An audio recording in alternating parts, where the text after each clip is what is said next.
If this show's a pie, calm back down, Big Bob, it's not. If this show is a pie, then this lady is the upper crust. It's only Joanna Lumley!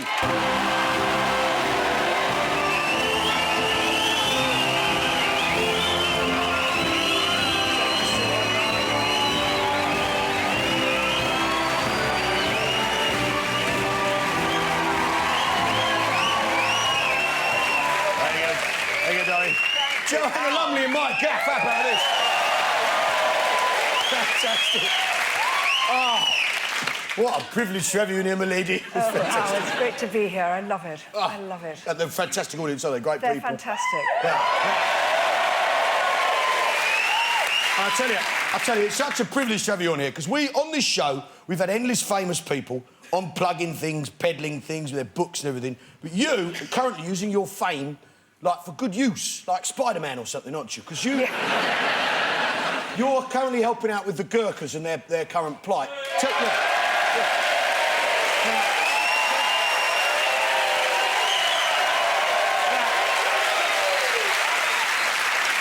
us all about that, because it's really important, and I think, you know, here you are, you can tell us. Well, I'm sure a lot of everybody here knows that the Gurkhas have been working with our country as soldiers for 200 years. They come from the high hills of Nepal, and they just walk for days and days and days. They register, they want to become, they enlist into the army, and they serve our country. We've lost 45,000 of them in the bravest actions. They fought with us shoulder to shoulder all across the world. Every major conflict, the Gurkha soldiers are there. Now, we have an extraordinary ruling in this country that they're not allowed, like Commonwealth troops, to become citizens, and they're not allowed to stay here, they're not allowed to live here or to work here. They're sent off, they're deported when they've retired as being Gurkha. And we think that's just so unfair. It is. In fact, you know, I tell you what, the thing is, Joanna, on this show, what we like to do on this show, my lady, is when someone offends us, we like to raise the shaming finger of shame. Yes. And point it, and it's the government, isn't it, who's responsible for this currently, isn't it? Yes, they are responsible, but they are the ones also who can become the saviours. Yeah. So what do we do with our fingers? Well, we raise our shaming finger of shame, and maybe let's raise our shaming finger of shame. Here we go. Shame on you! Yeah, the Gurkhas should be allowed to stay in Britain. Shame on you! They fought for Queen and country. Shame on you! Do something about it. Shame on you! There you go. Will that do you, Joanna? Thanks, Al. Yeah, that's pretty good, isn't it? Yeah.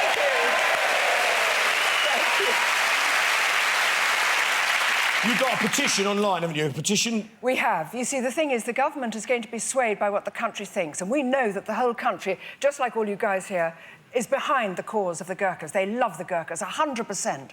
And so what I'm trying to do is to take, in about 6 weeks' time, 1 million signatures to Downing Street to say, look, everybody wants the Gurkhas to be able to stay and work here, have British citizenship. So we desperately need signatures. We don't want money. We just want signatures. Just signatures. And there's a petition on here. There's the website. There's the fabulous T-shirt. Joanna gave me this. I'm not sure it's going to fit me. There we go. It's www.gurkhajustice.org.uk. There we see that? Yeah? Yeah. Now,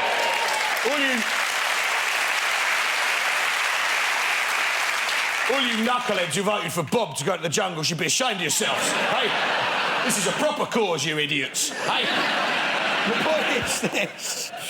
You shot to fame as a model, didn't you? You started out as a model, is that right? Yeah, I wasn't very famous, but I was there, and I worked very hard for about 3 years in swinging 60s London. It was fabulous. Miniskirts, there, pants. Very nice. Yeah, that'll do. Now, and then you were a Bond girl, is this right? I was. I was only a Bond girl. I mean, I wasn't kind of like a main one, but I was one of Blofeld's Angels of Death. in Her Majesty's Secret Service, and my character was called the English Girl. Yeah. So not huge part. She didn't have a dirty name, though, did she, like the other Bond girls? No, she didn't have a name at all, actually. No.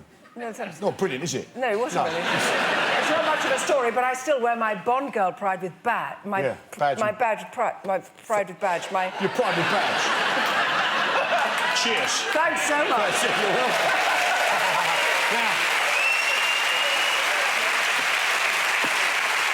Now, you've just done, am I right thinking you've got a Bond documentary coming up, is that right? Yeah, it's coming out on Sunday. It's extraordinary. This extraordinary man, Ian Fleming, who wrote all the Bond books. Yeah. He was amazing. He'd sort of done or experienced or seen firsthand all the things that Bond does. And a lot of the characters based on Ian Fleming, although he didn't really mean it to be. They both smoked the same cigarettes, loved it. Oh, my God, that dog! Yeah, you're not seen Randall. Don't worry, he likes you. Look, he likes you. He likes you. It means he likes you. Sorry, I just hadn't seen him before. I know, Sorry. yeah. It's jaw-dropping having Joanna on the show, isn't it, mate? Yeah. Sorry, that happens. You get excited. I feel a bit I'm like a Bond villain, aren't I? Miss Lumley, I was expecting you.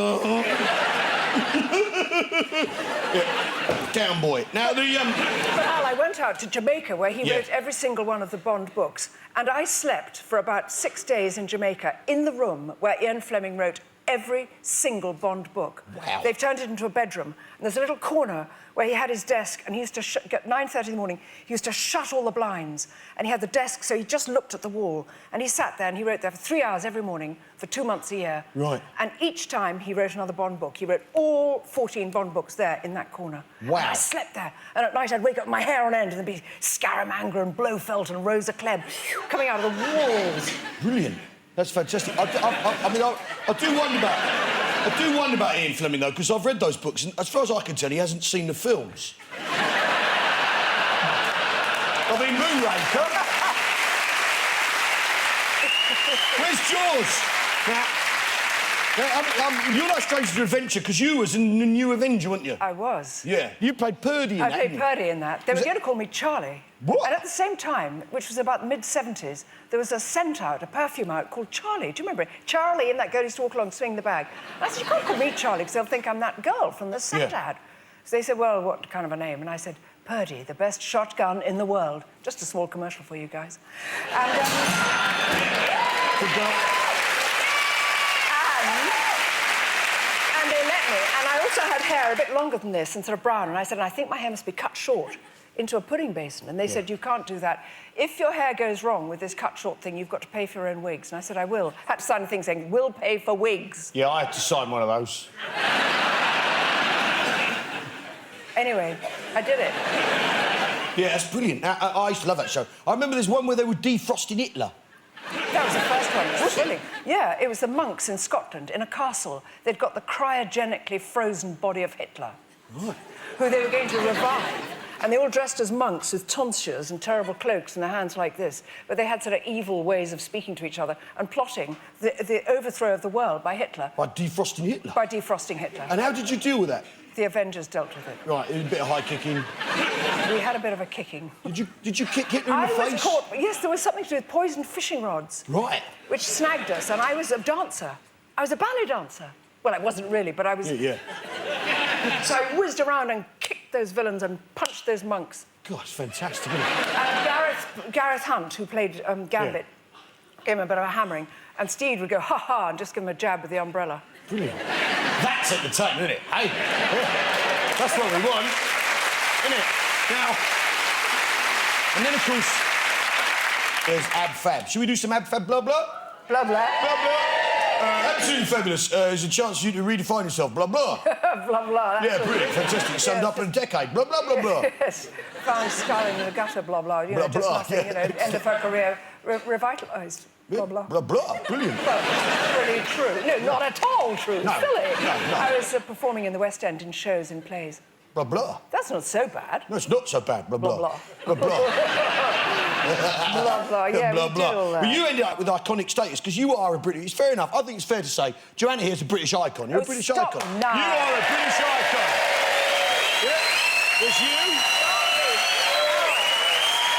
There's you, the red phone box, Spitfire, William Shakespeare, and that girl playing tennis with no knickers on. It's seriously. And you're currently, ironically, because you're an icon, you are judging iconical images of Britain at the moment or something. You're involved in some competition, is that right? Isn't it extraordinary? They're trying to find the iconic image of Britain, and people all over the country have been sending in what they think. There are categories, whether it's your favourite view, Britain's favourite view, favourite food, favourite sports personality, favourite all-time personality, favourite animal. Yeah. And they've sent in all these images, and I had to, along with some other judges, I put them in order, pick up my favourite 10, write where I thought. And it's very hard, you know. But a lot of things came out toppy top. You know, things like Chick butties. Yeah? Yeah. Roast beef, pints of beer. Pint, look at the that. British pub. The British pub. Yeah, British the British pub was there. Yeah. Lovely British institution. And days at the seaside. And actually, it was very nice because none of it was grand. It was all just all the things that we love dearly about Britain. Yeah, that's brilliant. Now, Yeah. I saw you recently on the TV. I watched this thing where you were looking at the magnificent Aurora Borealis. Sorry, I've got that wrong. The Aurora Borealis. Now, you went and looked at the Northern Lights, didn't you? The old Northern Lights. What was that all about? How'd you get that gig? Oh, it was fantastic. I'd said on Desert Island Discs that I'd longed to see the Northern Lights, and a very great film company called Takeaway Media got onto me and said, would you like to do it for real? So we went up to Norway, into the Arctic Circle. Well, that's exciting enough. And then to go on a sled with huskies, woo, what's that? Sleep in an ice hotel, yowza. Kind of go out and kind of see reindeer with the Sami people who used to be called Laplanders. Fantastic. But all the time I was longing to see the Northern Lights. We kept on not seeing them night after night. It was too cloudy, it was too warm. The atmosphere was wrong. They weren't out that night. We were getting slightly desperate because we didn't want to tell a lie. And if we hadn't seen them, we would have had to say, I'm so sorry, guys, we made this documentary, but there's no lights. Yeah. And then one night, a Norwegian man who was with us, Shettle, said, I think, not here, but maybe we drive 150... I've turned into Russian, he wasn't. Beautiful. I don't care. If we drive for an hour and a half, he said, I think we'll get to see them on a northern fjord shore, which we did. We got that. And he said, just stand, just look. And I looked up, and this extraordinary thing happened, not unlike some of these shafts of light you can see here against the smoke. It started like that, and then it just began pulsing and bulging and running like ripples across the sky and streaks and curtains. It was beyond fantastic. And we were all so aghast trying to film it and point it out because it covered the entire sky and you could see the moon and the stars through it. Wow. We were aghast, Al. God, that sounds amazing. That sounds incredible, doesn't it? Hey? And you said you stayed in a nice hotel. An ice hotel. An ice hotel. Made entirely of ice. In here, that would be ice. Really? This would be ice. That would be glasses made of ice. What? And I thought, what will my lipstick, will my hands, you know? Yeah. No. Inside, cold little blue drink, which I think was vodka and curacao. Very nice. Yeah. Floor made of ice. The bed, which was just a great slab of solid ice with a reindeer skin and a sleeping bag on it, and an arch of ice over it, and an ice dressing table. And I thought, woo, this is not good. Sounds amazing, though. I'm immediately thinking that it'd be tricky to burn it down for insurance purposes. But that, to me, sounds like heaven. Joanna Lumley, a nice bottle of vodka, some furs on a bed, and the Northern Lights in the background. That'll do me, won't it, Joe? I think that'll do all of us.